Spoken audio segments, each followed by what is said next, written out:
एक गांव में एक बहुत ही मायूस और खूबसूरत और अच्छा लड़का रहता था जिसका नाम किशन था। उसके परिवार में उसके माँ बाप भाई बहन सभी थे। लेकिन दुख की बात यह थी कि उसके माँ बाप बहुत ही ज़्यादा गरीब थे। इतना गरीब कि बड़ी मुश्किलों से उनका गुजारा हो पाता था। लेकिन किशन पढ़ने में बहुत तेज और समझदार था। वह गांव के सरकारी स्कूल में ही पढ़ता था। एक दिन की बात है, किशन को एक लड़की को देखते ही उससे प्यार हो गया। यानी उससे पहली नज़र में ही वो प्यार कर बैठा।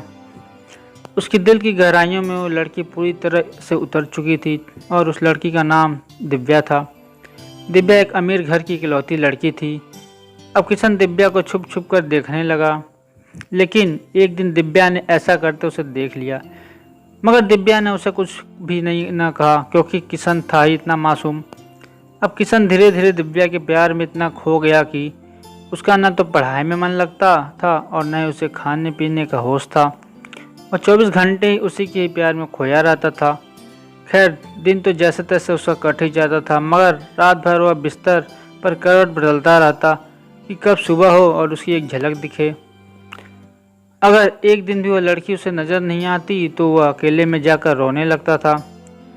धीरे धीरे उसका प्यार बढ़ता ही गया और उसने दिव्या से अपने प्यार का इजहार करने की कोशिश की, मगर कर नहीं पाया। कई बार उसके नाम प्रेम पत्र लिखा, लेकिन वह उसे दे नहीं पाया, क्योंकि उस लड़की के नज़दीक जाते ही उसका दिल जोर से धड़कने लगता और वह घबराकर अपना इरादा बदल देता था। शायद उसके मन में एक डर था कि कहीं वह इनकार न कर दे या उससे नाराज़ न हो जाए। वह किसी भी कीमत पर दिव्या को खोना नहीं चाहता था। देखते ही देखते 3 साल बीत गए, मगर वह अपने प्यार का इजहार ना कर सका। किशन काफ़ी शर्मीला लड़का था, शायद इसलिए वह अपने प्यार का इजहार नहीं कर पा रहा था। और वैसे भी वह गरीब लड़का और लड़की अमीर थी, शायद यही सोचकर अपने प्यार का इजहार करने की हिम्मत ही नहीं हुई। मगर उसका प्यार एकदम सच्चा और पवित्र था। उसने कभी भी उस लड़की के बारे में कभी गलत नहीं सोचा था। एक दिन दिव्या ने उसे रास्ते में रोककर पूछा, तुम्हारा नाम किशन है? उसने कहा, हाँ। अच्छा, तुम मुझे हमेशा इतनी दूर से क्यों देखते रहते हो? क्या तुम मुझे कुछ कहना चाहते हो? इस बात से किशन डर गया और बोलने में हड़बड़ाने लगा। तभी दिव्या बोली कि तुम बहुत मासूम और अच्छे भी हो। उस दिन शायद बात बन ही जाती, मगर किशन उससे बात करने में बहुत ज़्यादा शर्मा रहा था।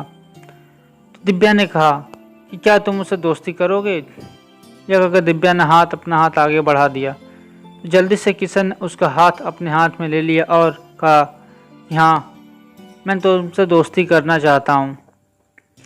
दिव्या के चेहरे से लग रहा था कि वो किशन से पूरी तरह इम्प्रेस हो चुकी थी।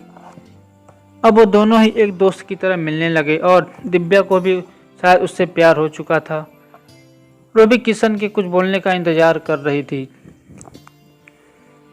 किशन को भी ये पता लग चुका था कि दिव्या पूरी तरह उसकी दीवानी हो चुकी है। बस उसे प्रपोज करने की ही देर थी।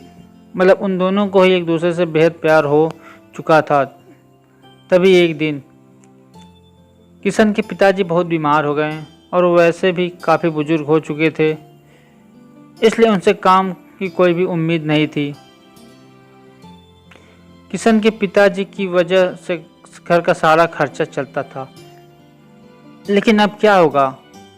किशन की 2 जवान बहन भी थी जिनकी अब शादी भी करनी थी। तभी किशन के पिताजी भी उसे कहते हैं कि बेटा, अब शायद तुझे पढ़ाई छोड़नी होगी और शहर जाकर नौकरी करनी होगी। शहर में मेरा एक दोस्त व्यापारी है, राम प्रसाद। वो तुझे अपने पास काम पर जरूर रख लेंगे। तू बस उसे मेरा नाम बता देना। मेरा नाम सुनते ही वो तुझे काम पर रख लेगा और तनख्वाह भी अच्छी देगा। परिवार को दुखित देखकर किशन को शहर जाना ही पड़ा। अपने गरीब परिवार के लिए शहर कमाने तो चला गया, लेकिन अब उसका हाल जल बिन मछली की हो गई। वह 21 साल का लड़का दिन भर काम करता और रात उस लड़की की याद में रोता रहता। ऐसे ही करीब 1.5 साल बीत गया। तभी एक दिन उसका दिल ऐसा उड़ा कि काम छोड़कर शहर से अपने गांव भाग आया। गांव आकर वह देखता है कि 10 दिनों के बाद दिव्या की तो शादी होने वाली थी और वो उस शादी से बहुत दुखी भी लग रही थी। तभी किशन की माँ ने बताया कि तेरी एक दोस्त दिव्या कई बार अपने घर पर आई थी और वो बस तेरे ही बारे में पूछती थी। अब तो किशन को ऐसा लग रहा था कि जैसे उसकी तो सारी दुनिया, सारी खुशियां ही उजड़ चुकी हों। लेकिन वह क्या करता। एक तरफ प्यार था, दूसरी तरफ गरीब परिवार था। उसके कंधे पर पूरी जिम्मेदारी भी थी। वह दिव्या से आखिरी बार भी नहीं मिला और उसने ये फैसला कर लिया कि उसे अपने बूढ़े माँ बाप और छोटे भाई और बड़ी बहनों की खुशी के लिए अपनी प्यार की कुर्बानी देनी ही पड़ेगी। ये सोचकर उसने अपना फूल जैसा दिल पत्थर बना लिया और वो दिव्या से बिना मिले ही शहर वापस चला गया। जाते जाते भी उसकी जान निकल रही थी कि काश दिव्या उसे मिल जाती। वह ये सोचकर बहुत रो रहा था कि वो इतना गरीब क्यों है, क्योंकि इस गरीबी के कारण वो आज कुछ भी न कर सका। लेकिन किशन आज भी दिव्या के बारे में सोच सोच कर छुप छुप कर रोता है और खूब तड़पता भी है। उसके मन में आज भी सिर्फ दिव्या के लिए ही फीलिंग और प्यार है। आज भी वो बताना चाहता है कि दिव्या, मैं तुमसे कितना प्यार करता हूँ। और वह सिर्फ एक बार दिव्या से पूछना चाहता है कि क्या वो मुझसे प्यार करती है। लेकिन किशन ने तो प्यार और परिवार के फर्ज में परिवार को चुन लिया। दोस्तों, किशन ने परिवार के फर्ज को चुनकर सही किया।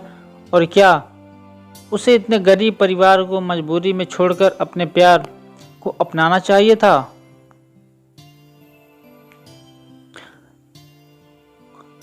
प्लीज कमेंट करके अपनी राय जरूर बताएं। धन्यवाद।